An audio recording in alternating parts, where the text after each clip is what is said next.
Halo everybody, ketemu lagi bareng Mbak Yu di podcast edisi suka-suka. Ini kayaknya kita nggak bakal nge-podcast lagi sampai nanti tahun baru. Kenapa? Karena ini adalah minggu-minggu gue bakal sibuk banget untuk urusan keluarga sepanjang tahun ini. So, kita akan membahas beberapa gosip yang beredar minggu ini. Yang pertama adalah soal tim baru brojol MotoGP. Ya, yang benar-benar baru brojol itu ya cuma tim Gresini sih ya, karena RNF itu sendiri juga dari tim SRT, kemudian BB Vale juga VR46 itu dari Avintia. Tapi biar bagaimanapun mereka tetap tim baru brojol. So, tim Gresini itu sudah mengumumkan tanggal launching tim mereka itu tanggal 15 Januari 2022. Itu mereka akan launching sekaligus dengan kelas Moto2, jadi MotoGP dan Moto2. Mereka udah nggak punya Moto3 ya, catatan, karena mereka harus mengorbankan Moto3 untuk buka lapak di MotoGP. Kemudian timnya Dato R, RNF With You itu bakal launching tanggal 24 Januari 2022. Kalau pastinya sih tim MotoGP kemungkinan dengan tim Moto2. Kemudian yang terakhir VR46 ini sih belum ada bayang-bayang. Kenapa? Karena tahun depan ini mereka akan turun dengan 4 tim. Jadi saat ini belum ada fokus untuk tanggal berapa launching karena mereka gosipnya lagi proses perekrutan. Jadi kru-krunya direkrut, manajemennya diatur siapa-siapa. Kenapa? Karena Pablo Nieto yang sebelumnya mengepalai Sky VR46 itu kan sekarang menghandle MotoGP VR46. Jadi seperti yang kalian dengar di podcast sebelumnya, Johan Stiefeld itu rencananya bakal dipatok di Moto2 VR46. Tapi kabarnya sih gosip berhembus sepoi-sepoi itu masih dirapatkan karena ada pihak yang agak nggak serk. Ingat, manajemen VR46 itu bukan cuma BB Vale loh ya, bukan cuma Uchiyo, di situ ada Albi Tebaldi. Jadi secara voting dan secara pertimbangan itu mesti dimasak-masakin. Kenapa? Karena Stiefeld sendiri juga ya lah ya, isunya berkembang di luar lumayan gak terlalu enak. Jadi gosipnya manajemen VR46 lumayan berhati-hati dengan orang yang satu ini. Tapi kalau gue bilang dia ditolak juga kayaknya agak terlalu cepat gue menyimpulkan. Tapi yang jelas gosip berhembus sepoi-sepoi memang dia itu agak jadi apa sih, semacam agak-agak kurang serk gitu loh. Gimana sih rasanya? Karena mereka dengar gosipnya dengan Dato R tentang betapa serakahnya manusia satu ini. Jadi mereka lumayan tunggu dulu ya, pelan-pelan kita lihat dulu ini karakternya nih orang gimana, cocok nggak dengan VR46 gitu. VR46 itu lumayan keteteran, mereka punya banyak tim yang akan turun. Di Moto3 yang gabung dengan Avintia, itu krunya kan mereka yang tangani. Kemudian Master Cam VR46 Yamaha itu, meskipun Yamaha yang notabene punya dan Yamaha yang kontrak ridernya, tapi kru dan manajemen itu tetap dikelola oleh VR46 dan gak mungkin ada Johan Stiefeld di situ. Karena mereka memang lagi ada clash secara manajemen dengan Yamaha. Jadi pilihan satu-satunya adalah dengan VR46 Moto2. Kenapa? Karena di Moto3 mereka harus kompromi lagi dengan Avintia. Ngerti? Jadi ya pokoknya lagi ditimbang-timbang lah ya. Mereka lagi mikir-mikir kira-kira si Stiefeld ini bakal nikung kita gimana model gitu loh ceritanya. Jadi sebenarnya VR46 kalau gue pikir-pikir itu semacam agak-agak preventif sih. Sebenarnya mereka nggak mau Stiefeld gabung, tetapi BB Vale sih mikirnya ya kalau cocok dan manajemen dia bagus ya why not, karena kan Stiefeld juga menggawangi tim Petronas selama ini, ngerti nggak? Jadi ya di luar dia punya keributan dengan Dato R, selama Petronas menjadi sponsor kemarin mereka baik-baik saja. Kurang lebihnya sih seperti itu pertimbangannya BB Vale. Tapi ya lah masih dirembukin sama VR46 manajemen. Kemudian kru-kru bawaannya Johan Stiefeld yang gue bilang kemarin ditampung sama BB Vale itu kebanyakan sekarang bergabung dengan Markobes. Karena kan tim-tim lama yang masih eksis di musim ini itu dipegang oleh Luca Marini sebagai rider utamanya tim VR46. Jadi Markobes sebagai rookie itu dapatnya yang orang-orang baru, termasuk Matteo Flamini yang emang pengalaman dia itu sebagian besar di Yamaha dan sekarang harus tiba-tiba beradaptasi dengan Ducati. Jadi ya emang agak complicated sih dengan Marco Bes ini, tapi Marco Bes bilang nggak apa-apa, saya siap belajar kok. Flamini sendiri juga oke, karena dia juga mau belajar. Dan somehow menurut gue di poin ini itu adalah keuntungan. Kenapa? Karena Flamini secara nggak langsung mengerti gimana nih cara kerja di Yamaha, itu yang dipindahin ke Ducati, bener nggak? Kru-krunya Bebe Vale yang di Petronas kemarin kan sebagian ditampung ke Marco Bes punya. Dan menurut gue itu juga sebenarnya nilai tambah kalau Flamini bisa mengatur mereka membawa budaya kerja di Yamaha itu ke timnya Marco Bes. Seperti itu. Jadi kapan mereka launching? Yang pasti bulan Januari, tapi pemikiran gue adalah sekitar tanggal 20 ke atas. Itu untuk memastikan bahwa semuanya udah siap, sponsornya udah siap, termasuk apakah jadi Tanal untuk menjadi sponsor mereka atau enggak. Karena biasanya kalau kesepakatan gagal nih ya, mereka masih punya waktu tunggu 2 minggu. Jadi memang waktu yang tepat untuk mereka launching tim itu adalah tanggal 20 ke atas. Seperti itu. Lalu sponsor mana kalau nggak jadi Tanal? Sudah gue bilang, kemungkinan VR46 yang akan menjadi sponsor utama untuk timnya sendiri. Jadi nggak pakai sponsor lain. Sama seperti Gresini kemarin kan mikirnya mau bakal dengan Flexbox, ternyata Flexbox mundur. Ya mereka pakai nama timnya sendiri gitu. Nah, ngomongin soal Johan Stigeveld, mau nggak mau kita ngomongin bursa manajer tim. Shinichi, manajer sementaranya Suzuki, sekarang mengakui bahwa dia itu kerepotan banget nggak ada Brivio. Dan nampaknya kesepakatan yang di podcast kemarin gue bilang mereka lagi menggoda kepala krunya Jonathan Rea, sepertinya gagal. Jadi ini Shinichi lagi putar otak nih. Memang gosipnya adalah Brivio itu bakal putus kontrak dari tim Alpine F1. Kemarin sih gosipnya itu mestinya bakal diumumkan setelah GP F1 Abu Dhabi. Tapi ya sepertinya ada pembicaraan soal penalti karena kan ini yang putus kontrak adalah tim Alpine. Yang mestinya membayar pesangon aka penalti itu adalah tim Alpine. Nah itu besar juga loh, karena kan secara di atas kertas dari 4 tahun kontraknya dengan tim Alpine, Brivio baru menjalani 1 tahun. Jadi masih ada 3 tahun tersisa dan itu lumayan besar penaltinya. Sepertinya sih lagi dinegoin ini penaltinya bisa diturunin apa enggak sama tim Alpine. Tapi memang gosip ini sudah berhembus sejak tengah musim waktu Brivio nongol di Misano pertama. Waktu itu kabarnya memang si Brivio yang mau mundur dari tim Alpine kabarnya, karena gosipnya sih nggak cocok sama pedok. Gue nggak ngerti. Mungkin karena tim ini merasa lebih profesional untuk bidang F1, sementara Brivio kayak apa sih kalau gue bilang dikacangin, ngerti nggak sih dikacangin? Jadi lu nggak tahu apa-apa soal mobil F1, jadi ngapain kayak gitu sih. Jadi semacam Brivio tuh agak-agak nggak enak hati di situ. Nah itu yang menjadi sumber gosip di tengah musim kemarin, kenapa Brivio digosipkan bakal mundur dari F1 Alpine. Tetapi waktu di Misano si Brivio membantah, dia bilang enggak, saya nggak akan mundur karena saya masih punya kontrak sama tim Alpine 3 tahun lagi. Nah di Abu Dhabi kemarin itu beredarlah gosip bahwa tim Alpine yang akhirnya memutuskan untuk mendepak Brivio. Jadi karena mereka yang mendepak, otomatis mereka yang harus bayar penalti. Nah ini yang masih dibicarain. Padahal kalau sebenarnya fix kemarin itu bakal pengumuman segera setelah race-nya Abu Dhabi.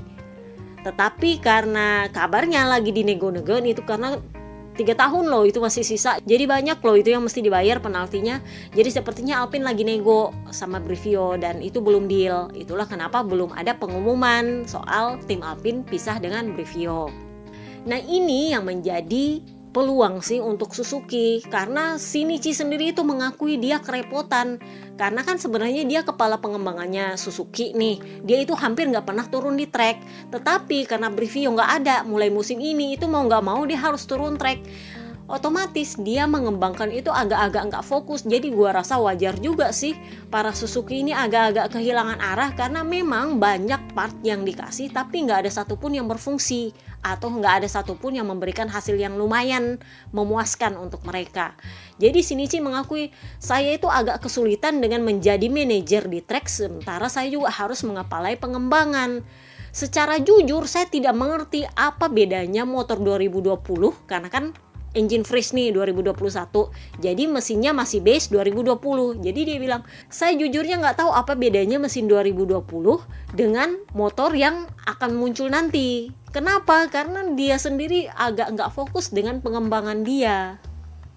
Untungnya adalah timnya dia di Jepang itu amat sangat membantu, sehingga di tes Jerez kemarin para ridernya lumayan puas dengan power yang dimiliki oleh motor Suzuki 2022.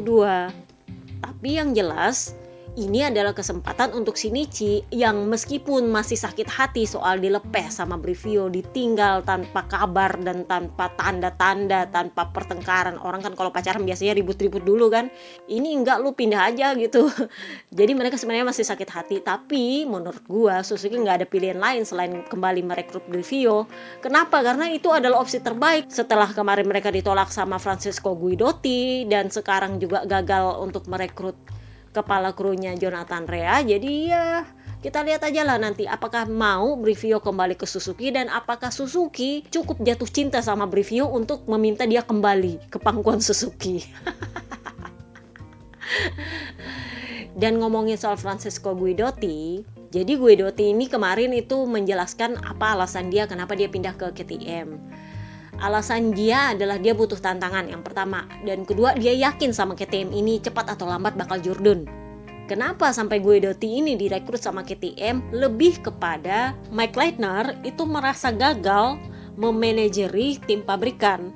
Jadi istilahnya kayak tim pabrikan ini adalah ujung tombaknya KTM, tapi kayak nggak ada arah gitu loh, mau kemana mau gimana. Meskipun mereka punya test rider yang mumpuni, Mika Kallio dan Dani Pedrosa, tapi rider-ridernya ini kayak apa sih, kayak nggak bisa fokus gitu. Lu ngejarnya apa sih? Jadi menurut Mike Leitner sendiri loh yang bilang, setelah saya berembuk dengan Pit Bearer dan manajemen lain, kami sampai pada kesimpulan bahwa saya tidak bisa lagi memanajemeni tim ini. Memang saya berencana untuk menyerahkan posisi ini, tetapi yang terjadi adalah lebih cepat. Dan saya rasa saya masih bisa membantu KTM dari sisi lain sebagai konsultan. Jadi dia sekarang posisinya adalah konsultan teknis untuk KTM.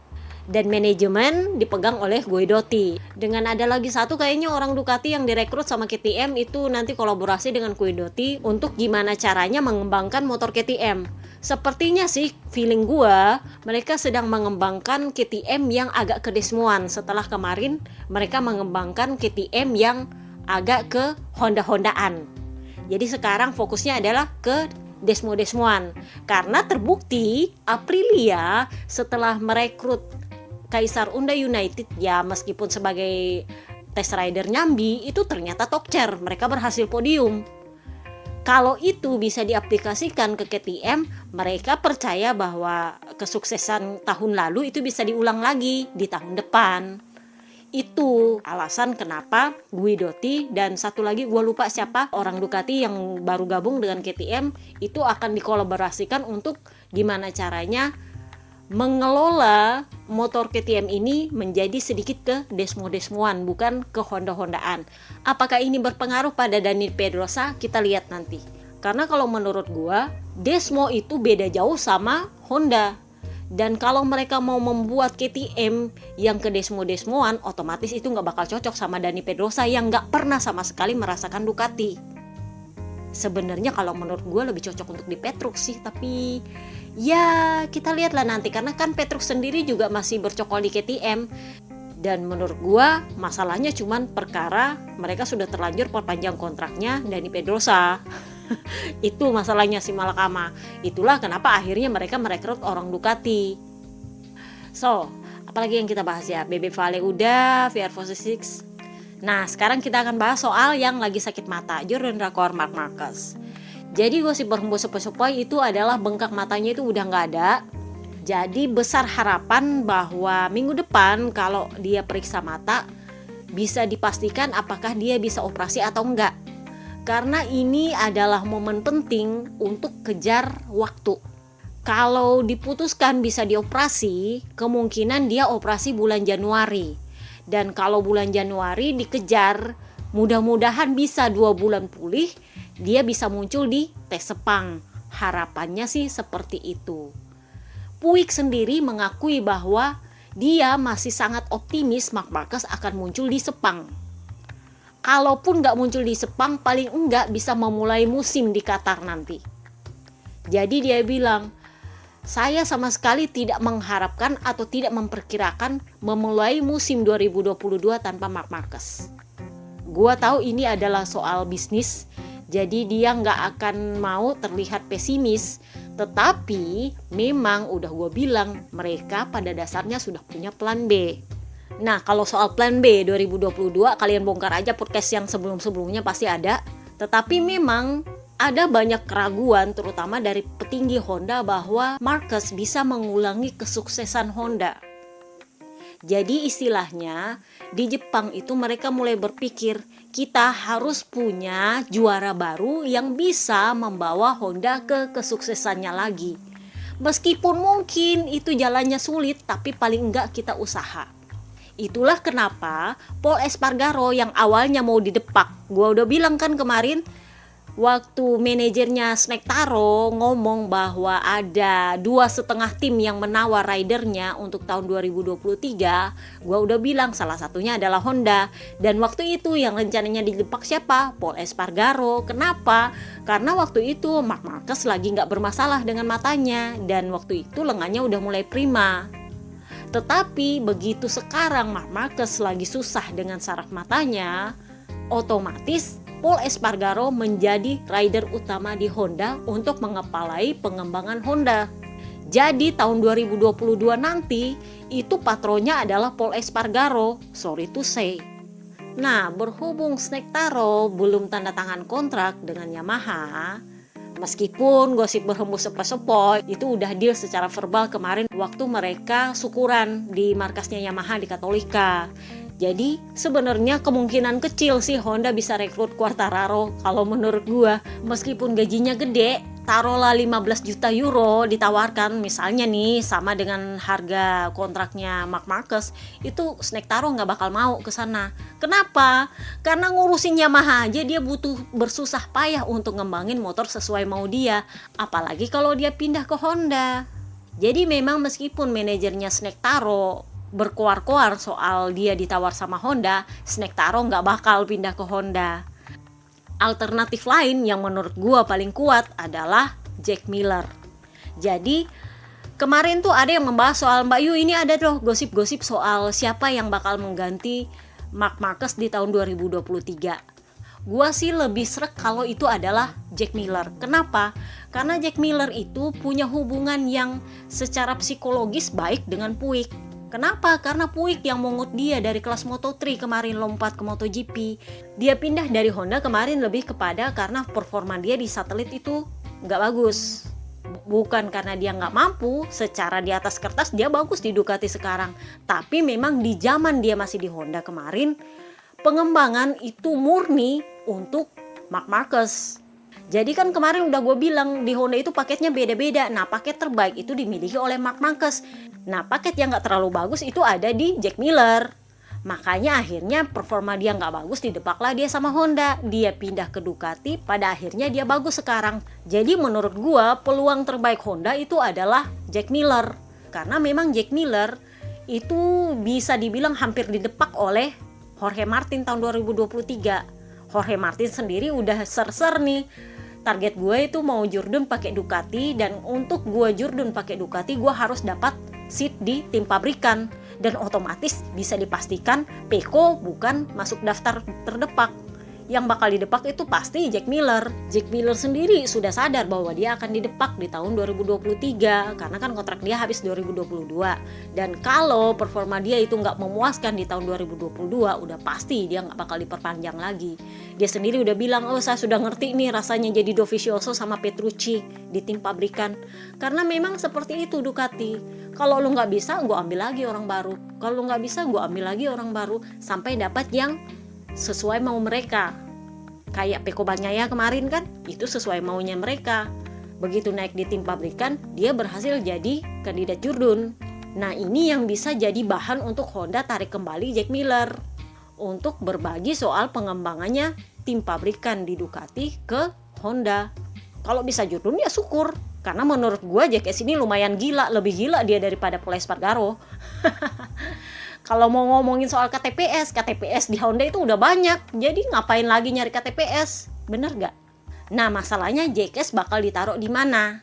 Apakah Alex Marquez akan tetap ada di tim satelit LCR? Menurut gue memang seharusnya dia akan tetap di situ. Kenapa? Karena prestasi dia selama ini nggak gitu-gitu banget sih.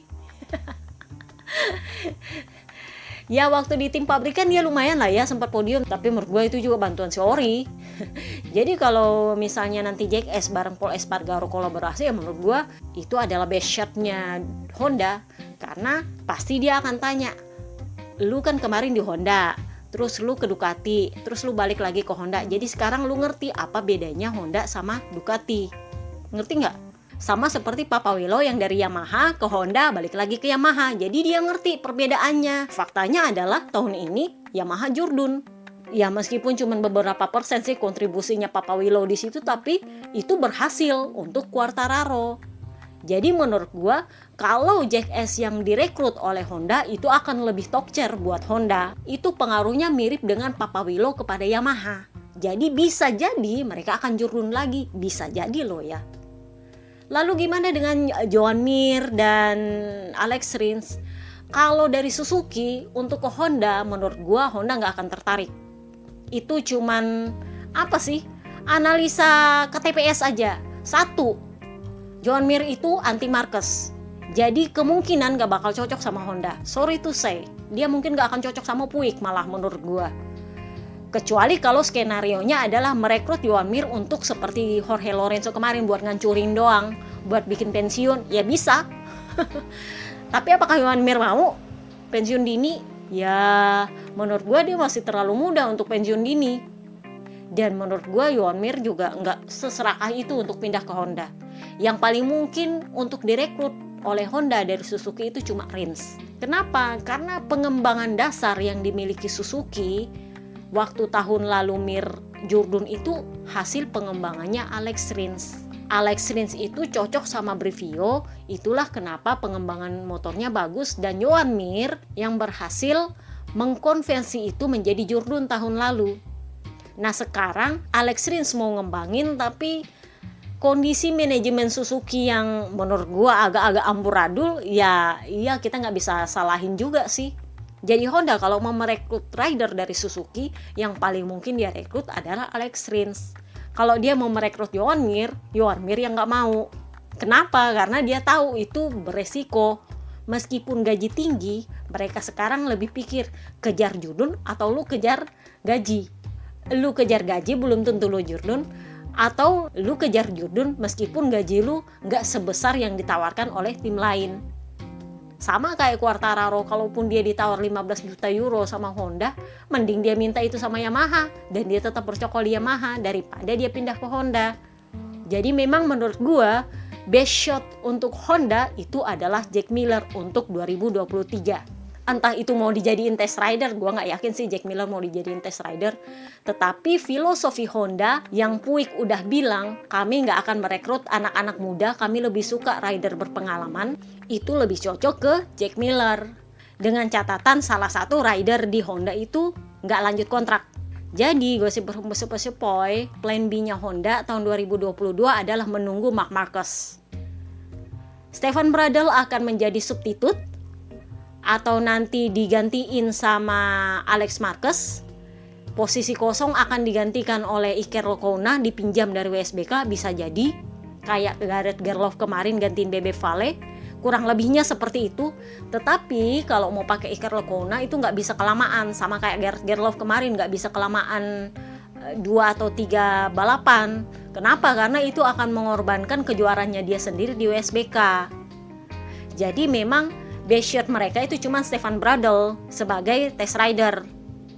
Iker Lecuona itu bisa dipinjam kalau jadwal dia di USBK lagi kosong. Jadi tahun 2022 ini Honda lebih ke wait and see, kira-kira Marc Marquez mampu apa enggak. Atau kalaupun misalnya dia pulih dari kondisi matanya, kira-kira Marc Marquez ini bisa nggak gabung untuk membalap di awal musim. Kalau misalnya nggak mampu membalap di awal musim, mereka otomatis harus cari rider pengganti. Kenapa? Karena Stefan Bradl juga keteteran dengan pengembangan 2023 kalau dia full membalap musim ini. Itu yang terjadi di tahun lalu. Itulah kenapa di tahun ini amburadul motor. Karena kan tahun lalu Stefan Bradl membalap hampir semusim. Kita nggak bisa salahin dia juga, itu double job soalnya. Nah, kalau nggak mau mengganggu Stefan Bradl dalam proses pengembangannya, itulah kenapa gue bilang mereka bisa pinjam Iker Lecuona untuk menggantikan Stefan Bradl kalau Stefan Bradl lagi ngurus pengembangan motor. Kurang lebihnya seperti itu. Sambil putus kontrak diam-diam. Kenapa gue bilang putus kontrak diam-diam? Karena kan kontraknya itu 4 tahun. Masih ada sisa kontrak yang harus dijalani. Kalau Honda mau putusin dia kontrak duluan, otomatis Honda yang kena penalti. Jadi mereka akan tunggu sampai Marc Marquez yang mundur sendiri. Nah, kalau Marc Marquez nggak mau mundur, otomatis mereka harus nego. Gimana kalau kami nggak gaji lu? Bener nggak? Itulah yang namanya gue bilang putus kontrak diam-diam. Dia nggak digaji sama sekali. Tapi gimana kalau dia misalnya turun setengah musim? Ya bisa juga, ya potong lagi proporsional dong. Bener nggak? Jadi memang Honda ingin gimana caranya Marc Marquez ini mundur sendiri kalau memang dia nggak fit musim ini. Kalau dia pada akhirnya bisa turun membalap lagi, dilihat lagi performanya oke atau enggak. Apakah bisa seperti tahun ini apa enggak? Karena petinggi Honda itu kabarnya udah mulai nggak sabar. Mereka itu udah mulai absen. Jourdain sudah 2 tahun. Kalau tahun depan mereka absen lagi, itu mulai gue bayar rider 15 juta euro per tahun. Tetapi sudah 2 tahun, ini udah mau tahun ketiga nggak Jourdain. Jadi ya untuk apa gue bayar mahal-mahal rider kalau pada akhirnya nggak Jourdain? Mending gue pakai itu barang untuk kontrak rider lain. Bener nggak? Jadi concernnya Honda sekarang bukan soal perkara apakah Marc Marquez bakal kembali membalap atau enggak. Concern mereka sekarang adalah kapan Jourdain lagi. Itu concern mereka. Oke, kayaknya kalian dengar hujan. Jadi ya memang yang dipertimbangkan oleh Honda adalah kalaupun misalnya Marc Marquez kembali membalap dengan kondisi mata yang bagus, akan dilihat apakah dia cukup berani untuk bisa menang lagi. Dan apakah dia bisa Jourdain lagi? Karena kalau dia nggak Jourdain lagi musim ini, kayaknya bakal putus kontrak. Kayaknya. Tapi ya kita lihat aja lah nanti. Oke, itu aja. Kalau kalian dengar berisik di belakang, itu artinya hujan turun. Oke, see you next time guys. Bye-bye.